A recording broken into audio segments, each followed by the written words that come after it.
साल 2019 में आई एक इंडोनेशियन हॉरर फिल्म तिबांग लिंक्सर के बारे में। फिल्म की स्टार्टिंग में हमें एक लेडी दिखाई जाती है जो कि लिंक्सर सॉन्ग गा रही थी। दोस्तों, लिंक्सर सॉन्ग एक तरह की पोयम है जो कि डीमन से प्रोटेक्ट करती थी, ठीक वैसे ही जैसे हनुमान चालीसा। तभी उस लेडी के घर में एक स्पिरिट आती है जो उसे परेशान करने लगती है। अपनी माँ की आवाज सुन के उसकी बेटी माला उठती है और तभी वो स्पिरिट अपने जड़ों से उसे जकड़ लेती है, जिससे माला बेहोश हो जाती है। ये देख के उसकी माँ काफी डर जाती है और साइड में पड़े लैंप को फेंकती है, जिससे उस डीमन की जड़ें जलने लगती हैं। वो अपनी बेटी के पास जाके उससे कहती है कि बचपन में जो पोयम उसने उसे बताई है वो उसे कभी ना भूले और जब भी कोई स्पिरिट उस पे हमला करे वो ये पोयम जरूर गाए। ये कह के वो अपने आप को आग में सेक्रीफाइस कर देती है और वो डीमन अपनी एक शाखा माला के मुंह में घुसा देती है ताकि वो कुछ बोल ना पाए। अगली सुबह जब माला की आंखें खुलती हैं तो वो अपने आप को एक हॉस्पिटल में पाती है। उसके सामने उसके अंकल और आंट होते हैं जो उसका ख्याल रख रहे थे, क्योंकि अब उनके अलावा उसका दुनिया में कोई भी नहीं था।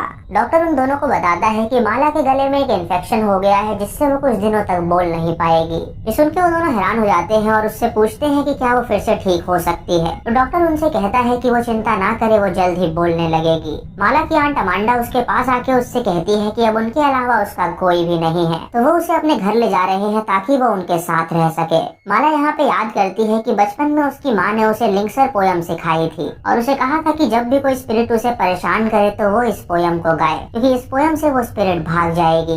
कुछ देर बाद गटोट और अमांडा माला को अपने साथ अपने घर लेके जा रहे होते हैं, जहाँ पे वो उसे अपने छोटे बेटे से मिलवाते हैं जो कि काफी शैतान था। वो लड़का माला को एक बोर्ड और चौक देता है और उससे कहता है कि जब तक उसकी आवाज वापस नहीं आती वो लिख के उनसे बातें करे। अमांडा माला को अंदर लेके जाती है और उसे रहमा से मिलवाती है जो कि वहाँ की मेड थी। उससे कहती है कि अगर उसे किसी भी चीज की जरूरत हो तो वो रहमा को बुला सकती है। अमांडा माला को उसके रूम में लेके जाती है और उससे कहती है कि वो चिंता ना करे, जल्द ही सब ठीक हो जाएगा। वो अमांडा को उसकी बड़ी बेटी देसी के कपड़े भी देती है और उससे कहती है कि देसी उसी के साइज की है तो ये कपड़े उसे फिट आ जाएंगे। माला उन कपड़ों को रख लेती है और अपनी आंट को थैंक यू कहती है। रात को गटोर जब अपने रूम में होता है तो वो अपने ड्रॉर से कुछ फोटोज निकालता है जिसमें उसकी और उसकी पहली बीवी की तस्वीर थी और उसकी बीवी उस तस्वीर के अंदर प्रेग्नेंट थी।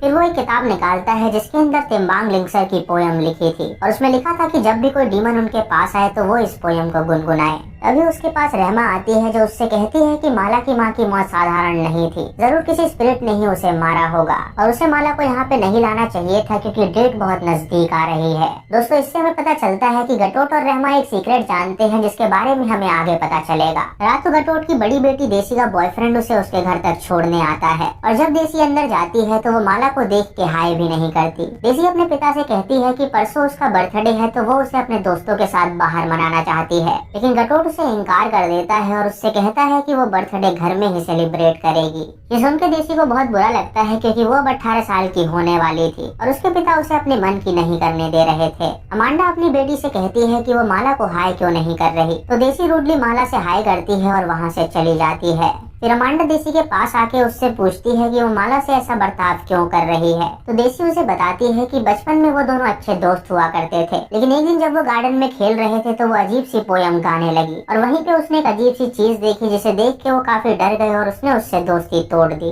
इधर माला जब सो रही होती है तो अचानक उसे अपने रूम से आवाज आती है। जब वो उठ के आईने में देखती है तो उसे वहाँ पे किसी की स्पिरिट दिखाई देती है। ये देख के वो काफी डर जाती है और तभी वो स्पिरिट वहाँ से गायब हो जाती है। जब वो पीछे मुड़ती है तो वो अपने सामने उस स्पिरिट को पाती है जिसके मुंह से खून निकल रहा था और वो उसे बताती है कि वो उसके लिए आ रही है और जब वो शक्ति यहाँ पे आए तो उसे लिंक्सर गाना होगा ताकि वो सेफ रह सके। तभी वहाँ पे अमांडा आती है और माला को डर के देख के वो उससे पूछती है कि उसे क्या हुआ, लेकिन माला कुछ बोल नहीं सकती थी तो वो उसे कुछ नहीं बताती। अमांडा माला को अपने बेटे के रूम में लेके जाती है और उससे कहती है कि वो आज रात यहीं पे सो जाए क्योंकि शायद वो कुछ चीजें हेलुसिनेट कर रही है जो कि सच नहीं है। रात को अमांडा जब काम कर रही होती है तो स्टोर रूम से उसे किसी औरत के गाने की आवाज आती है। जब वो स्टोर रूम के बाहर जाती है तो वो गाना अचानक बंद हो जाता है। इधर गटोट अपनी पहली बीवी की किताब पढ़ रहा होता है और अचानक उसको नींद आ जाती है और वो सो जाता है। जब उसकी आंखें खुलती हैं तो वो अपने आप को एक जंगल में पाता है। ये देख के वो काफी डर जाता है और वहाँ से भागने लगता है, लेकिन तभी उसका पैर फिसल जाता है और उसके घुटने में चोट लग जाती है। तभी उसे अपने सामने एक औरत दिखती है जो कि रो रही थी और जब वो उसके पास जाता है तो वो औरत पीछे मुड़ती है जो कि वही आत्मा थी जो माला को परेशान कर रही थी। ये देख के वो काफी डर जाता है और तभी उसकी नींद खुल जाती है और वो नोटिस करता है कि उसके घुटने में दर्द हो रहा है, मानो कि वो असली में सपने में उस जंगल में गया हो। इधर माला भी सपना देखती है जहाँ जंगल में वो एक औरत को देखती है। वो उससे पूछती है कि वो कौन है और तभी उसकी आंखें खुल जाती हैं। जब माला अपने पैर से चादर हटाती है तो वो देखती है कि उसके पैर में मिट्टी लगी हुई है, मानो कि वो सच में उस जंगल में होके आई हो। रात के 12 बजे देसी का बर्थडे था तो वो अपनी 2 दोस्तों को अपने घर में बुला लेती है ताकि वो सब मिलकर उसका बर्थडे सेलिब्रेट कर सके। उसकी दोस्त जब माला को देखती हैं तो वो देसी से पूछती हैं कि ये कौन है, तो देसी उनसे कहती है कि ये कोई भी नहीं है और उन्हें लेके ऊपर चली जाती है। देसी के रूम में उसकी दोस्तों को एक स्केच मिलता है जिसे देसी बना रही थी। वो देसी से पूछती है कि आखिर ये किस औरत का स्केच है, तो देसी उन्हें बताती है कि ये औरत अक्सर उसके सपनों में आया करती है और वो ये नहीं जानती कि वो कौन है। दोस्तों यहाँ हम नोटिस करते हैं कि ये वही औरत थी जो माला के सपने में भी दिखाई दी थी। इधर हम गटोट और रहमा को एक बड़े से पेड़ के पास देखते हैं जो कि किसी रिचुअल की तैयारी कर रहे थे। रहमा गटोट से कहती है कि उस इंसिडेंट को 17 साल हो चुका है और आज रात ही वो चीज होने वाली है, तो वो सतर्क रहे, वो सभी को घर में ही रखे और किसी को भी बाहर ना जाने दे। इधर माला जब अपने रूम में होती है तो फिर से वो स्पिरिट उसे आके डराती है और उससे कहती है कि वो लिंक्सर पोयम गाना ना भूले। इधर गटोट काफी परेशान होता है क्योंकि आज रात कुछ बड़ा होने वाला था। अमांडा उसके पास आके उससे पूछती है कि आखिर वो इतना टेंशन में क्यों है, तो गटोट उससे कहता है कि उसने एक बड़ा सीक्रेट उससे छुपा रखा है और अब टाइम आ गया है उसे बताने का कि आखिर वो सीक्रेट क्या है। इधर गटोट का बेटा और माला उस बड़े से पेड़ को देखते हैं जो कि उनके घर के बाहर था। वो लड़का माला से कहता है कि उसके पिता ने उन्हें वहाँ जाने से मना किया है तो वो यहाँ से चले। इधर गटोट अमांडा को स्टोर रूम में लेके आता है जहाँ पे एक देवी का मंदिर था। अमांडा उस देवी की तस्वीर देख के हैरान हो जाती है और उससे पूछती है कि आखिर ये कौन है, तो गटोट उसे बताता है कि ये कंजन रातू देवी है जिसकी पूजा वो बहुत सालों से कर रहा है। अमांडा उसकी बातें सुन के काफी डर जाती है क्योंकि उसने उसे कभी नहीं बताया था कि वो देवी की पूजा करता है। गटोट उसे समझाने की कोशिश करता है और उससे कहता है कि वो यहाँ पे बात नहीं कर सकते, तो वो उसके साथ बाहर चले, वो उसे सीक्रेट बताना चाहता है। वो दोनों अपनी गाड़ी में बाहर जाने के लिए निकल जाते हैं और देसी का भाई उससे पूछता है कि मॉम डैड कहाँ गए हैं, तो देसी उससे कहती है कि वो कुछ लेने गए होंगे तो वो जल्दी वापस आ जाएंगे। इधर रहमा माला के पास आती है और उससे पूछती है कि अब उसकी आवाज कैसी है, तो माला उसे लिख के बताती है कि उसका गला अब भी दर्द हो रहा है। इधर अमांडा गटोट से कहती है कि अब उसे पता चला कि वो घर में आवाजें क्यों सुना करती थी। उसने अपने घर में एक फिगर को भी देखा था जो कि जड़ों से बनी थी। गटोट उससे कहता है कि वही कंजिंग रातू है क्योंकि 17 साल से उनके घर में रह रही है क्योंकि वो उसकी पूजा करता है। गटोट अमांडा को जंगलों में ले जाता है और अपना सीक्रेट बताता है। वो उससे कहता है कि सालों पहले वो बहुत गरीब था और उसके पिता कर्जे में डूबे हुए थे। उसके पिता वो कर्जा नहीं चुका पाए और उनकी मौत हो गई और उस सारे कर्ज की जिम्मेदारी अब उस पे आ गई थी। वो हमेशा से ही लग्जरी लाइफ चाहता था, इसीलिए उसने पेशुगियान किया। ये सुन के अमांडा हैरान हो जाती है और उससे कहती है कि उसे ये करने की क्या जरूरत थी। दोस्तों पेशुगियान का मतलब है एक ब्लैक मैजिक जो कि फेम और लग्जरी पाने के लिए किया जाता है। गरुड़ अपनी बीवी को बताता है कि उसने कंजिंग रातू से एक डील करी थी कि अगर वो उसे अमीर बना देगी तो वो उसे अपने पहले संतान की बलि देगा, और कंजिंग रातू ने ठीक वैसा ही किया। उसने उसे अमीर बना दिया जिससे उसने सारे कर्जे चुका दिए। इधर रहमा रात के रिचुअल की तैयारी कर रही थी। वो एक चाकू, अंडे और कैंडल लेके उस वृक्ष के पास जाती है और उसे रख देती है और उसके अंदर माला के बचपन की फोटो भी थी। वो उस पेड़ के आगे बैठ के प्रेयर करने लगती है। इधर माला और वो लड़का जब गेम खेल रहे होते हैं तो डाइस अचानक स्टोर रूम में जाके गिर जाती है। ये देख के वो लड़का माला से कहता है कि वो डाइस लेने के लिए उन्हें उस रूम में जाना होगा। वो अपने पिता के रूम में जाता है उस स्टोर रूम की चाबी लेने के लिए। इधर अमांडा गटोट से पूछती है कि क्या कंजिंग रातू उनकी बड़ी बेटी की जान ले लेगी, तो गटोट उससे कहता है कि देसी को कुछ भी नहीं होगा क्योंकि उसकी बड़ी बेटी माला है और कंजिंग रातू उसे लेने आई है।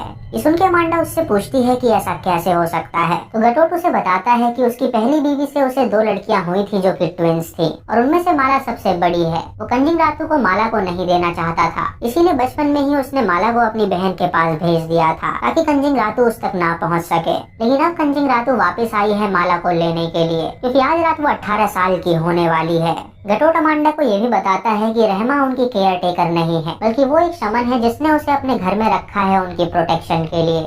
ये सुन के अमांडा को बहुत बुरा लगता है और गटोट उसकी नजरों से गिर जाता है। इधर माला और वो लड़का उस स्टोर रूम में पहुंचते हैं और डाइस को ढूंढने लगते हैं। तभी माला के सामने वो स्पिरिट आती है जो उससे कहती है कि वो उसकी मदद करे। माला उसे देख के काफी डर जाती है और वो स्पिरिट उसे एक नोट पकड़ाती है और वहाँ से चली जाती है। इधर गटोट और अमांडा जब अपने घर जाने के लिए निकलते हैं तो वो देखते हैं कि वो वापस उसी जगह पर आ गए हैं, यानी कंजिंग रातू उनके दिमाग से खेल रही थी और वो चाहती थी कि वो घर वापस ना पहुँचे। इधर देसी की दोस्त स्टोर रूम में पहुँचती है जहाँ पे उन्हें वो मंदिर मिलता है। वो उसे देख के वहाँ का मजाक उड़ाने लगती है लेकिन तभी उन्हें पर्दे के पीछे से किसी का हाथ दिखता है, जिसे देख के वो काफी डर जाती हैं। वो दोनों वहाँ से भागने लगती हैं तो देसी उन्हें रोकने की कोशिश करती है, लेकिन वो उसकी एक नहीं सुनती और वहाँ से चली जाती हैं। इधर रहमा उस पेड़ के पास बैठ के अपनी उंगली से खून निकालती है और प्रेयर शुरू करती है, लेकिन कंजिंग रातू वहाँ पे आके उस पे हमला कर देती है और उसे पोजेस कर लेती है। इधर देसी जब अपने रूम में होती है तो चुपके से उसका बॉयफ्रेंड उससे मिलने आता है। वो उससे कहता है कि आज रात उसका बर्थडे है तो वो उसे मिस नहीं करना चाहता था। इधर देसी की दोस्त जब जंगलों से जा रही होती है तो अचानक उसे रहमा मिलती है जो कि पोजेस्ड थी। उसके हाथ में एक चाकू भी था, जिसे देख के वो दोनों डर जाती है और रहमा उन्हें मारने के लिए उनका पीछा करने लगती है।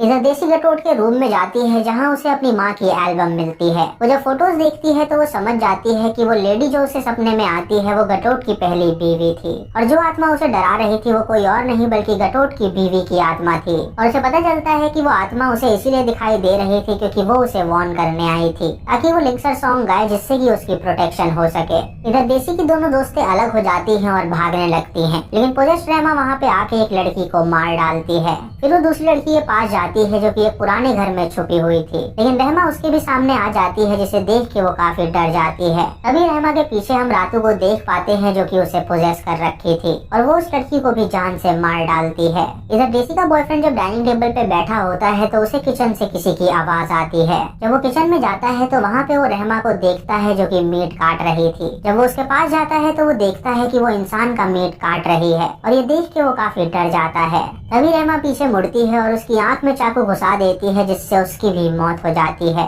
इधर माला जब उस रूम में होती है तो वो आत्मा वहाँ पे आके उसे एक विजन दिखाती है। वो बताती है कि वो उसकी माँ है और बहुत साल पहले उसने उसे जन्म दिया था। जब गटोट ने उसे अपने हाथों में लिया तो उसकी मुस्कुराहट देख के उसे लगा कि उसे अपनी बेटी को सैक्रिफाइस नहीं करना चाहिए। तभी कंजिंग रातू वहाँ पे आई और रहमा ने उसे कहा कि वो उसे कंजिंग रातू को दे दे, लेकिन गटोट माला वो सैक्रिफाइस नहीं करना चाहता था क्योंकि वो एक छोटी सी बच्ची थी। तभी उसकी माँ को एक दूसरी लड़की हुई जो कि देसी थी, और जब कंजिंग रातू माला को छीनने आ रही थी तो उसकी माँ ने उनकी जगह खुद को सैक्रिफाइस कर दिया। इसीलिए कंजिंग रातू ने उसे मार डाला और उसकी सोल को अपने साथ ले गई। लेकिन उसने ये भी कहा था कि वो 18 साल बाद दोबारा आएगी माला को लेने के लिए। ये देख के माला समझ जाती है कि गटोट उसका पिता है, और जो स्पिरिट उसे दिख रही है वो उसकी माँ की स्पिरिट है जो उसे वार्न कर रही है। इधर अमांडा और गटोट जब अपने घर पहुँचने की कोशिश कर रहे होते हैं तो वो दोबारा उसी जगह पे पहुँच रहे थे। तभी वो अपने सामने कंजिंग रातू को देखते हैं जो कि काफी गुस्से में थी। इधर माला देसी को बताती है कि वो उसकी ट्विन है और उन्हें यहाँ से जल्दी बाहर निकलना चाहिए, लेकिन देसी उसकी एक नहीं सुनती और उससे कहती है कि वो ट्विंस नहीं हो सकते।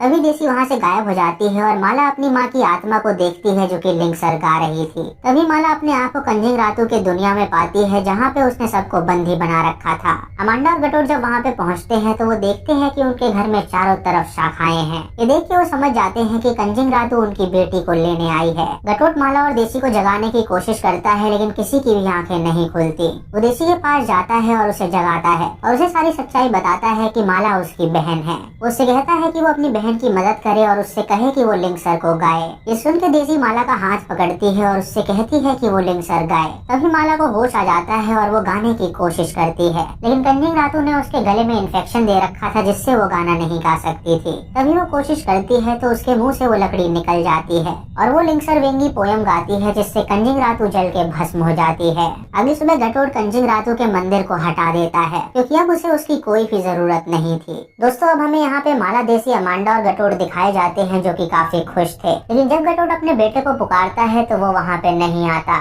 और इसी के साथ ये मूवी यहीं पे खत्म हो जाती है। यानी दोस्तों कंजिंग रातू शायद उसके बेटे को उठा के ले गई। तो दोस्तों ये थी इस फिल्म की कहानी जो कि काफी बढ़िया थी।